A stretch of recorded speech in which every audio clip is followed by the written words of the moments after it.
pouvoir prendre des décisions éclairées, il faut avoir un certain nombre de connaissances, de compétences et de conscience. Alors d'abord, il faut définir ce que c'est l'éducation financière. D'après les institutions financières, l'éducation financière permet de savoir comment gérer au mieux son argent en fonction de ses objectifs de vie et de son contexte économique et financier. Elle doit permettre à chacun de faire des choix financiers éclairés. Elle est d'autant plus essentielle dans un monde numérique qui confère une grande autonomie aux clients. En français facile, dites-nous, Salomon Eman, vous qui êtes senior advisor, qu'est-ce que l'éducation financière?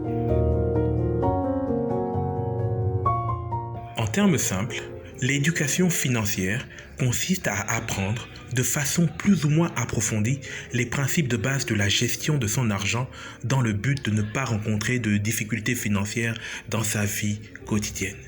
Plusieurs études ont mis en évidence qu'une meilleure éducation financière dès le plus jeune âge pouvait être bénéfique, notamment afin de lutter contre les dettes. Un jeune qui a été éduqué financièrement saura mieux gérer ses ressources, et un jeune qui gère bien ses ressources est un jeune responsable, et un jeune responsable coûte moins cher à la société.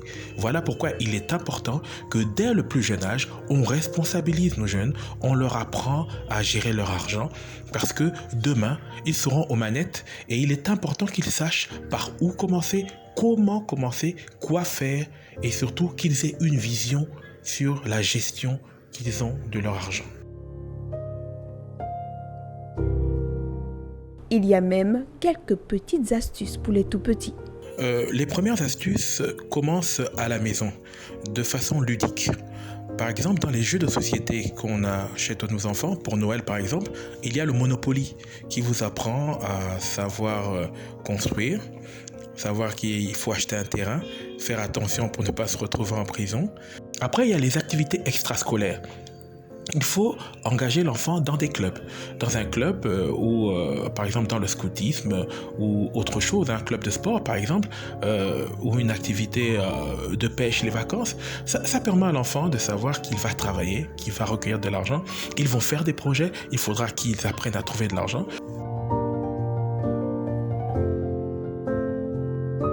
L'idéal, c'est qu'aujourd'hui, nos établissements scolaires, de façon pédagogique, s'imprègnent de cette éducation financière.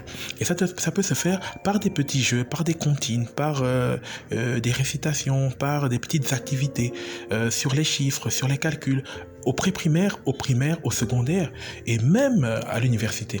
Mais encore plus aussi en mode professionnel.